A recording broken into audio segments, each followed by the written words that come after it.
welcome back to the channel. It's the Freaky Flash, and we're back with another one. It is Invasion Boss Dark Dreamcatcher today, which means that she is the air element Skylander, and she is strong against earth and life, weak against fire and magic. She has two debuffs: diminish and critical damage down. She has three buffs: crit rate up, crit damage up, and attack up. What does this mean for us? This means that she's going to be doing quite a lot of damage with her AoE abilities, and also be doing 10% of the attack value with her diminish attack. So with that critical down buff that she's going to be throwing on us, we're going to be losing about 20% of our critical damage when that debuff is on us. So we're going to be losing a lot of damage output against her, especially when we're using units that crit a lot, you know, like your stealth elves and all these other DPS units that we build with a lot of crit. So they're going to be losing out when she drops that debuff on her. But it shouldn't be too bad at the end of the day. With this boss, what you want to focus on is tanking and spanking. She doesn't like summon any kind of mob unit, so you don't really have to worry about, you know, being attacked by other things. She does have a cast ability, so if you do have any kind of disrupt units that can, you know, work as a DPS or as a full-on support unit that can give you more than just a disrupt buff or debuff, then that would be like pretty awesome for this boss. Like I said, you just want to really tank and spank her out. You want to use your elemental advantages here. We all get a free enigma, and we've all pretty much built up a kaboom. So that's 2 out of 3 units already, you know, that you can put aside for this boss. The third unit would, you know, you just have to decide what would work best for you, whether you want to go for Wham, which has that, you know, shield for the whole team just to help you survive that AoE onslaught that she does do, whether you go for Air Jetvac, who has that full team cleanse, one of the only 2 Skylanders that actually have an ability such as that. Him and Blackout are the only 2 that have full team cleanses.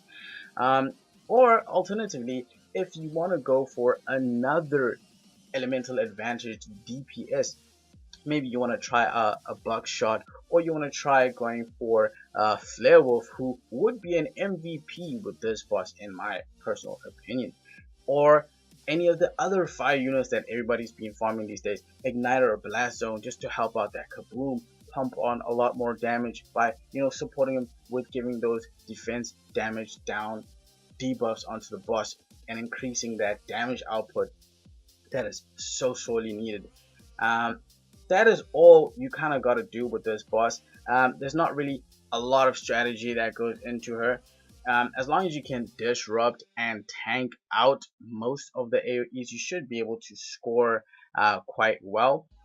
She is a difficult boss to score like ridiculous scores with, mainly because her AoE after the 3rd and 4th wave do a ridiculous amount of damage.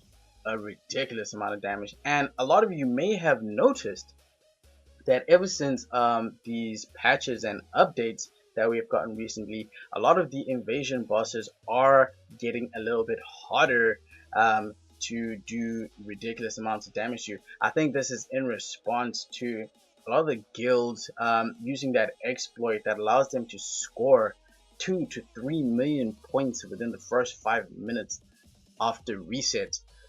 So I think that the developers may have secretly put in a increase on these invasion boss damages, and how much damage that they do take and how much damage that they do dish out, because a lot of you may have noticed once the boss goes into rage mode, it tends to do a ridiculous amount of damage once they, you know, release their AoEs or their special abilities or whatever you might want to call it. They do a ridiculous amount of damage. Generally will wipe your whole team regardless what kind of buffs or debuffs you have on that boss, or any kind of survival mitigatory status effects, except for the immunities. The immunities would seem to keep, you know, at least one unit alive, but, you know, in some cases even the immunity doesn't work. I don't think it's a bad thing to increase, the difficulty levels of the invasion bosses. Having guilds being able to score ridiculous amounts of points within mere minutes is kind of shady. So I think it's a good thing. A little bit of a disadvantage for our beginner guys who are going to be trying to score, decent amounts of points in order to retain their positions in these competitive guilds.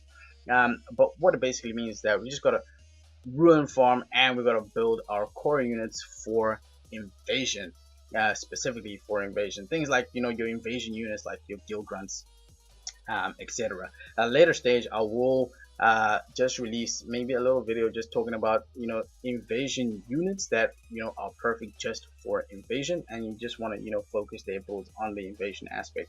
I've also been working on my Skylander box, so from next week when we start doing the more intensified strategies in invasion, that's when I'll also start looking and showing you guys the kind of units that you can use for invasion, and also the ruin builds and the kind of skill ups that you want to focus on, etc, etc. So that will be it for this video.